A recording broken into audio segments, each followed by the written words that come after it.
कश्मीर के जंगल में टुनटुनी चिड़िया अपने पति कालू कौवे के साथ रहती थी। बारिश का मौसम था, जोरों से बारिश हो रही थी, लगातार तेजी है, सबके खेतों में पानी भर चुका था। एक दिन टुनटुनी चिड़िया अपने पति कालू कौवे से कहती है, सुनो जी, मैं सोच रही हूँ बारिश रुक जाए तो इस बार हम लोग अपने खेत में आइसक्रीम की फसल लगा देते हैं। कई सालों के बाद इतनी अच्छी बारिश हुई है, अगर फसल अच्छी हुई तो आधी फसल बेच देंगे और जो पैसे मिलेंगे उससे पक्का घर बना लेंगे। तुम ठीक कह रही हो, हम इस बार अपने खेत में आइसक्रीम की फसल उगाएंगे, लेकिन हम आइसक्रीम के जादुई बीज कहाँ से लाएंगे? तुम उसकी चिंता मत करो, मैं एक बड़े जादूगर को जानती हूँ। उसने पिछले ही साल मेरी सहेली टूनी चिड़िया को आइसक्रीम के जादुई बीज दिए थे और उसकी उपज बहुत अच्छी हुई थी। हम भी वहीं से बीज लेकर आएंगे और फिर बीज के बराबर जादूगर को आइसक्रीम वापस कर देंगे। दोनों पति पत्नी उस जादूगर की गुफा में जाते हैं। क्यों रे टुनटुनी, आज उस जादूगर की याद कैसे आ गई? वैसे तो कभी मुझे याद नहीं करती, जरूर मुझसे कोई काम होगा तभी तू मेरे पास आई है। अब बता, मुझसे क्या काम है?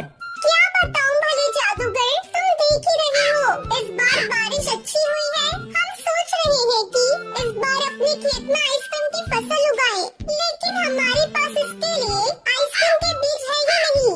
अगर आप मुझे बीज दे देंगे तो आपकी हम पर बहुत बड़ी कृपा होगी। तो ठीक है, लेकिन तू समय पर मेरे बीज के बराबर आइसक्रीम वापस कर देना। ठीक है जादूगर, आप चिंता ना करें।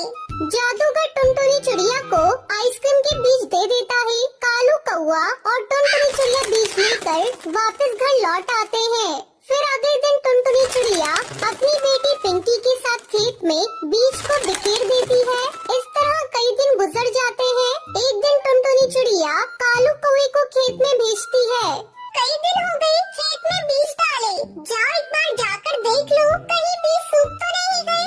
अगर बीज सूख रहे होंगे तो सिंचाई कर देना। कालू कौवा अपने खेत पर जाता है, वो देखता है सचमुच में सारे बीज सूख रहे थे। अरे ये क्या, ये बीज तो सूख रहे हैं, इससे तो सारी फसल ही खराब हो जाएगी। मुझे कैसे भी करके अपनी फसल की सिंचाई करनी होगी। ऐसा सोचकर कालू कौवा मुखिया के पास जाता है। मुखिया जी, मेरी आइसक्रीम की फसल सूख रही है, अगर आप मुझे पंप दे देते तो मैं अपने खेतों की सिंचाई कर देता। मुखिया कालू कौवे को पंप नहीं देता। अबे चल भाग यहाँ से, मैं तुझे अपना पंप नहीं दे सकता, मुझे भी अपने खेत की सिंचाई करनी है। कालू दुखी होकर अपने खेत पर वापस लौट आता है और किसी तरह पास वाली नदी से पानी लाकर अपने खेत की सिंचाई करता है। कुछ ही दिनों में कालू के खेत में आइसक्रीम की फसल लहराने लगती है। जब ये खबर मुखिया के पास पहुंचती है तो वो जल भुन जाता है और किसी तरह से आइसक्रीम की फसल को बर्बाद करने के लिए योजना बनाने लगता है। उधर टुनटुनी चिड़िया और कालू कौवा भी अपनी फसल पक जाने पर काटने की तैयारी करने लगते हैं। कालू जी, अब अपनी फसल पक चुकी है और इसमें से आइसक्रीम भी निकल आई है। अब इसे हम लोग बाजार में बेच देते हैं। फिर दोनों जल्दी जल्दी अपनी आइसक्रीम को इकट्ठा करते हैं और उसे अपने घर लेकर आते हैं। चलो जी, आखिरकार हमारी आइसक्रीम की फसल कट गई है। अब कल जाकर हम लोगों को जादूगर के उनके बीज के बराबर का फसल वापस कर देना होगा। फिर आराम से आइसक्रीम को बाजार में ले जाकर बेच देंगे। अब तुम जाकर जल्दी से मुँह हाथ धो लो, मैं तुम्हारे लिए भोजन परोसती हूँ। दोनों पति पत्नी भोजन करके सो जाते हैं। अचानक आधी रात को मुखिया उनकी फसल को चुराने के लिए उनके घर में घुस जाता है। खटखट की आवाज सुनकर टुनटुनी चिड़िया की नींद खुल जाती है और वो चोर चोर करके शोर मचाने लगती है। टुनटुनी चिड़िया की आवाज सुनकर सभी पक्षी इकट्ठा हो जाते हैं और मुखिया को पकड़ लेते हैं। किसी तरह मुखिया उन पक्षियों से अपनी जान बचाकर भाग जाता है और अगले दिन टुनटुनी चिड़िया कालू कौवे के साथ बाजार जाती है। आइसक्रीम ले लो, रंग बिरंगी आइसक्रीम। खट्टी मीठी आइसक्रीम ले लो, लाल पीली नीली आइसक्रीम ले लो। टुनटुनी मासी, एक लाल आइसक्रीम मुझे भी देना। और इस तरह दोनों पति पत्नी आइसक्रीम बेचकर खूब सारे पैसे कमाते हैं। फिर सभी खुशी खुशी रहने लगते हैं। सुंदरवन के जंगल में टुनटुनी चिड़िया पक्षियों के घरों में काम करके अपने घर का गुजारा करती थी। अजी क्या कर रहे हो? बार बार आ रहे हो जा रहे हो, देख नहीं रहे हो टुनटुनी चिड़िया पोछा लगा रही है, सूख तो जाने दो। क्या करूं, पोछा लगा रही है तो नौकरानियों का यही काम है, 10 बार पोछा लगाएंगी, तनख्वाह तो इसी का ही लेती है ना, मैं तो इधर से ही जाऊंगा। ये कहकर कड़कनाथ सेठ वहाँ से चला जाता है। तभी थोड़ी देर बाद कालू कौवा वहाँ आता है। अरे अपने पापा का देखा देखी तू भी यहाँ वहाँ घूम रहा है, तुझे कौन सा काम है? सूख तो जाने दे, फिर आना। बार बार टुनटुनी चिड़िया को पोछा लगाना पड़ रहा है। मम्मी तुम इसी की तरफदारी करती रहती हो, क्या करें, अपने पैर को सर पर रख लें। अरे तू कितना बोल रहा है? मैंने तुझसे कब कहा कि तू अपने पैरों को सर पर रख ले? कोई बात नहीं मालकिन, जाने दीजिए। अच्छा तू ये सब छोड़, पहले कुछ खा ले। मालकिन बस थोड़ा सा ही पोछा लगाना है, उसके बाद मैं खा लूंगी। शाम को कालू कौवा अपने कमरे से अपनी माँ को आवाज देता है। मम्मी एक कप चाय देना। किचन में आकर ले ले। मम्मी मैं काम कर रहा हूँ, तुम ही दे दो ना। सुंदरी कौवी टुनटुनी चिड़िया से चाय देने की कह देती है। ये लीजिए कालू भैया। तेरी हिम्मत कैसे हुई चाय लाने की, और तूने मुझे भैया क्यों कहा? मुझसे रिश्ता मत जोड़। कालू कौवा टुनटुनी चिड़िया पर चाय फेंक देता है। तभी टुनटुनी चिड़िया रोने लग जाती है।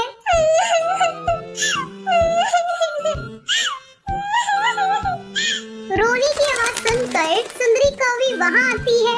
टुनटुनी चिड़िया तू क्यों रो रही है? अरे तूने ये क्या किया? कोई ऐसे गरम चाय फेंकता है क्या?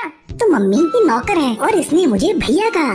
तो क्या हुआ, भैया कोई गाली नहीं होती, ये भी हमारी तरह एक पक्षी है और इसकी मजबूरी है जो ये मेरे यहाँ काम कर रही है। टुनटुनी बेटा जा जाकर मुँह साफ कर ले। कालू को अपनी माँ के जाने के बाद सोचने लगता है, आज इस नौकरानी की वजह से ही मम्मी ने मुझे डांटा है। एक दिन मैं इस नौकरानी की बच्ची को सबक सिखा कर रहूँगा। एक दिन टुनटुनी चिड़िया बर्तन धो रही थी, तभी वहाँ कालू कौवा आता है।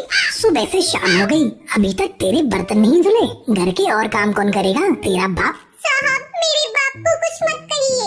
क्यों ना कहूँ, वो कहीं का मिनिस्टर है क्या? नहीं साहब, मेरा बाप मर चुका है और मैं नहीं चाहती आप उनके बारे में कुछ बुरा कहें। इसी तरह कुछ महीने बीत जाते हैं। एक दिन टुनटुनी चिड़िया की माँ का फोन आता है। टुनटुनी चिड़िया मेरी तबीयत बहुत खराब है, तू जल्दी से घर आ जा। माँ तो चिंता मत कर, मैं जल्दी आऊंगी। टुनटुनी चिड़िया घर जाने के लिए बैग में कपड़े रखने लगती है। जब कालू कौवे से कपड़े रखते हुए देखता है तो उसके दिमाग में एक प्लान आता है। क्यों ना मैं इसके साथ कुछ ऐसा कर दूं जिससे माँ इससे नफरत करने लगे। कपड़े रखने के बाद टुनटुनी चिड़िया सुंदरी कौवी को अपनी माँ की तबीयत के बारे में बताने जाती है। तभी कालू कौवा मौका देखकर उसके बैग में अपनी माँ के पैसे निकाल कर रख देता है। फिर जाकर सुंदरी कौवी से कहता है, माँ वो टुनटुनी चिड़िया कहीं जा रही है, मैंने देखा है, वो बैग में कपड़े रख रही थी। हाँ बेटा, उसकी माँ की तबीयत खराब है, उसने अभी मुझे बताया। थोड़ी देर बाद टुनटुनी चिड़िया अपना बैग उठाकर जाने लगती है। तभी सुंदरी कौवे से रोकती है। अरे टुनटुनी चिड़िया, मेरी अलमारी से कुछ पैसे गायब हैं, क्या उसे तूने अपने बैग में रखा है? और तू झूठ बोल रही है कि मेरी माँ की तबीयत खराब है। नहीं मालकिन, मैंने कोई पैसे नहीं रखे, मैंने तो बस अपने कपड़े रखे हैं। सुंदरी कौवी टुनटुनी चिड़िया की बैग की तलाशी लेने लगती है। उस बैग से सुंदरी कौवी के पैसे निकलते हैं। अब बता, तूने तो कहा था मैंने कोई पैसे नहीं रखे, ये क्या है? नासपीटी, तुझे तो मैंने अपनी बेटी मानी थी, तूने मुझे धोखा दिया। रुक, मैं अभी तेरे पर काट कर तुझे पूरे जंगल में घुमाती हूँ। नहीं मालकिन, मैंने कोई चोरी नहीं की, मैं आपको सच सच बता रही हूँ। मेरी माँ की तबीयत बहुत खराब है, अगर वो ये सब सुनेंगी तो पहले ही मर जाएंगी। तभी कड़कनाथ सेठ ऑफिस से घर आता है। अरे क्या हुआ, क्या बात हुई है जो तुम टुनटुनी चिड़िया को डांट रही हो? तुम तो इससे बहुत प्यार करती थी। अजी इसने चोरी की है, मेरे लाड प्यार का इसने नाजायज फायदा उठाया है। आज मैं इसे नहीं छोड़ूंगी, पूरे जंगल में इसके पर काट कर इसे घुमाऊंगी। वैसे मुझे लगता है इसने चोरी नहीं की, ये सब कालू कौवे का काम है। मैंने सुबह कालू कौवे को उसका बैग छूते हुए देखा था। कालू तू सच सच बता, ये सब तूने किया है ना? मुझे तो पहले से ही पता था कि मेरी टुनटुनी चिड़िया ऐसी नहीं है, वो चोरी नहीं कर सकती। बेटा मुझे माफ कर दे, आज मेरे बेटे की वजह से तुझे शर्मिंदा होना पड़ा। मालकिन आप मुझसे माफी क्यों मांगती हैं? हम गरीब पक्षियों को इसी तरह अमीर पक्षी सताते हैं। मैंने कालू भैया की बातों का जरा भी बुरा नहीं माना है। उसके बाद कालू कौवा टुनटुनी चिड़िया से माफी मांगता है और टुनटुनी चिड़िया उसे माफ कर देती है। उसके बाद टुनटुनी खुशी खुशी अपनी माँ से मिलने जंगल चली जाती है। सुंदर वन में टुनटुनी चिड़िया, अपनी माँ टूनी चिड़िया और पिता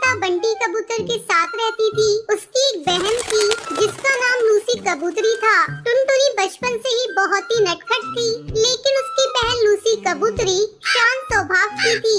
एक दिन सुंदरी कौवी टूनी चिड़िया के घर आती है और जोर जोर से चिल्लाने लगती है, अरे ओ टूनी चिड़िया जल्दी बाहर निकल, देख तेरी बेटी ने क्या किया। सुंदरी कौवी की आवाज सुनकर टूनी चिड़िया अपने घोंसले से बाहर निकलती है। क्या हुआ सुंदरी बहन, क्यों इतना गुस्सा कर रही हो? ये देख, टुनटुनी ने मेरे बेटे का क्या हाल कर दिया है। जरा सी बात पर टुनटुनी ने इसे इतना मारा है कि ये अपने पैरों पर खड़ा भी नहीं हो पा रहा है। अपनी बेटी को समझा दे, नहीं तो उसे लेकर कहीं और चली जा।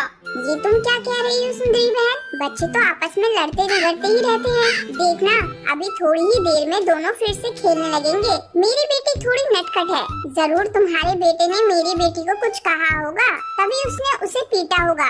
अभी टुनटुनी घर पर नहीं है, मैंने उसे अभी अभी बाजार भेजा है कुछ सामान लाने को। थोड़ी देर में वो आएगी तो मैं उसे समझा दूंगी। फिर सुंदरी कौवी वहाँ से चली जाती है। थोड़े समय बाद जब टुनटुनी घर लौटती है, तब टूनी चिड़िया उसे समझाती है, टुनटुनी चिड़िया, तू इतनी शरारत क्यों करती है? तेरी वजह से मुझे रोज पक्षियों के ताने सुनने पड़ते हैं। अब बता, तूने सुंदरी कौवी के बेटे को क्यों मारा? माँ, उसने गाली दी, इसलिए मैंने उसे पीट दिया। टुनटुनी चिड़िया, तू शरारत बंद कर दे, नहीं तो मैं तेरा बाहर निकलना बंद कर दूंगी। टुनटुनी ने अपनी माँ की बातों को एक कान से सुना और दूसरे कान से निकाल दिया। माँ, मुझे भूख लग रही है, मुझे कुछ खाने को दो। इस तरह कई दिन गुजर जाते हैं। एक दिन टुनटुनी की बहन लूसी कबूतरी बर्तन मांज रही थी, तभी टुनटुनी को एक शरारत सूझती है। वो झाड़ू लेकर फर्श की सफाई करने लगती है और सारे बर्तन पर धूल डाल देती है। ये देखकर लूसी कबूतरी चिल्लाने लगती है, अरे टुनटुनी चिड़िया, तुझे दिख नहीं रहा कि मैं बर्तन मांज रही हूँ? सारी धूल तूने बर्तन पर डाल दी, अब मुझे बर्तन फिर से मांजने पड़ेंगे। तू ठहर, मैं अभी माँ से तेरी शिकायत करती हूँ। माँ देखो, टुनटुनी ने सारे साफ बर्तन में धूल डाल दिया। अपनी माँ के डर से टुनटुनी चिड़िया जाकर कमरे में पढ़ाई करने लगती है। तभी हाथों में डंडा लिए टूनी चिड़िया टुनटुनी चिड़िया के पास आती है। आज मैं तेरी पिटाई ऐसी करूँगी कि तू आगे से शरारत करना भूल जाएगी। इतना कहकर टूनी चिड़िया टुनटुनी चिड़िया को पीटने लगती है। डर से टुनटुनी चीखने लगती है, माँ मुझे छोड़ दो, माँ आगे से मैं कोई शरारत नहीं करूँगी। डंडा फेंककर टूनी चिड़िया वहाँ से चली जाती है। टूनी चिड़िया के जाने के बाद टुनटुनी चिड़िया सोचने लगती है, मैं इस लूसी की बच्ची से बदला लेकर रहूंगी। इसने मुझे माँ से पिटवाया है, अगर मैंने इसे न पिटवाया तो मेरा नाम टुनटुनी चिड़िया नहीं। वो मौके का इंतजार करने लगती है। एक दिन लूसी कबूतरी खाना बना रही थी। टुनटुनी चिड़िया उसके पास जाती है, अरे ओ लूसी, माँ तुझे बुला रही है। जैसे ही लूसी कबूतरी वहाँ से जाती है, टुनटुनी चिड़िया सब्जी में बहुत सारा लाल मिर्च मिला देती है। उसकी ये हरकत टूनी चिड़िया देख लेती है। बस बहुत हो गया टुनटुनी, मैं कल ही तेरा एडमिशन किसी बोर्डिंग स्कूल में करवा देती हूँ। तू दिन पर दिन बहुत नटखट होती जा रही है, अब वहीं जाकर शरारत करना। बोर्डिंग स्कूल का नाम सुनते ही टुनटुनी रोने लगती है।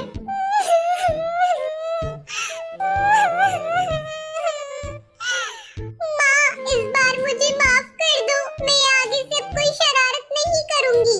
तू हर बार यही कहती है टुनटुनी चिड़िया, लेकिन फिर शरारत करना शुरू कर देती है। तब लूसी कबूतरी कहती है, माँ, इस बार मेरे कहने से टुनटुनी चिड़िया को माफ कर दो, ये अब से कोई शरारत नहीं करेगी। ठीक है लूसी, मैं तेरे कहने से इसे छोड़ दे रही हूँ। उस दिन के बाद से टुनटुनी चिड़िया शरारत करना छोड़ देती है और सभी के साथ मिलजुल कर रहने लगती है।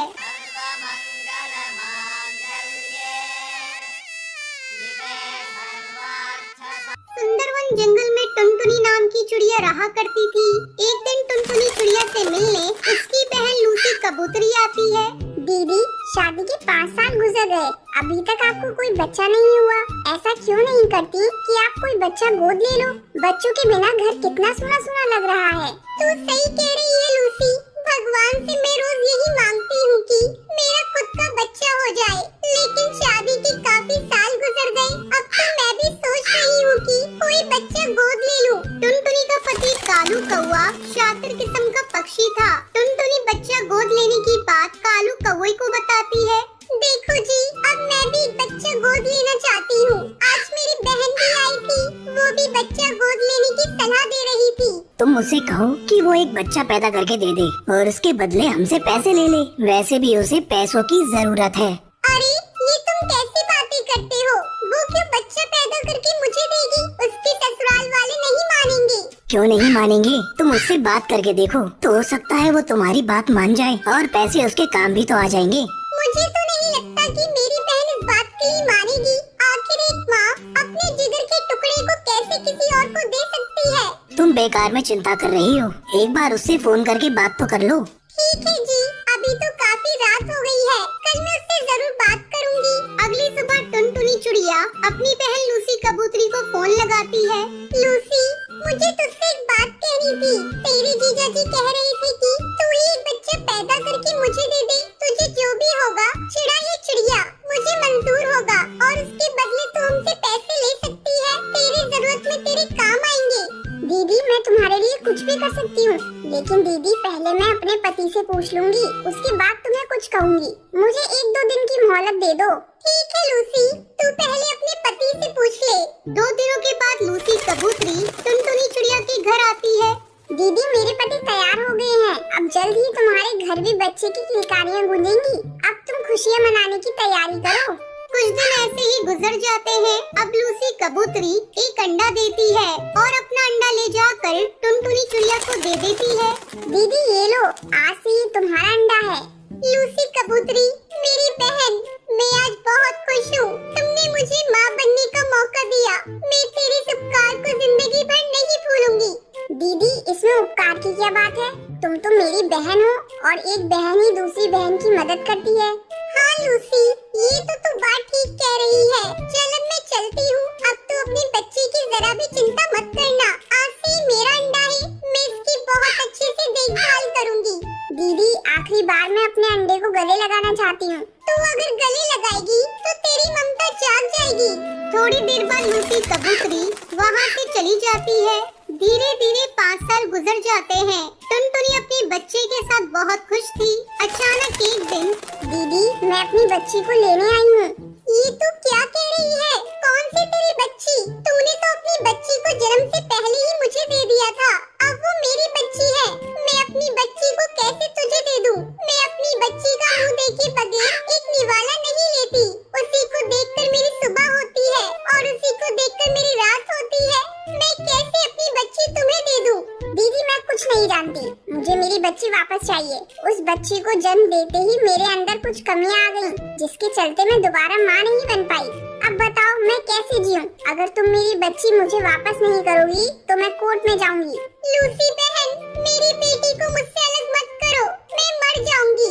ये तो क्या मेरी बेटी की रट लगा रखी है। वो तेरी नहीं, उसे मैंने पैदा किया है। वो मेरी बेटी है और ये रोने धोने का नाटक छोड़, जल्दी से मेरी बेटी को लाओ यहाँ। मैं उसे लेकर अभी जाऊंगी। तभी वहाँ पर बूढ़ी चिड़िया आ जाती है। मम्मी, आप क्यों रो रही हो? और ये आंटी आपको क्यों डांट रही है? तभी लूसी कबूतरी बूढ़ी को खींचकर ले जाने लगती है। ये क्या तू मम्मी मम्मी बोली जा रही है? ये तेरी असली मम्मी नहीं है, असली मम्मी मैं हूँ। नहीं, मैं तो नहीं जाऊंगी, तुम मेरी कुछ नहीं लगती। लूसी बूढ़ी चिड़िया को जबरदस्ती खींचकर अपने साथ ले जाती है। टुनटुनी चिड़िया बूढ़ी के गम में अपना सर पीट पीट कर अपनी जान दे देती है।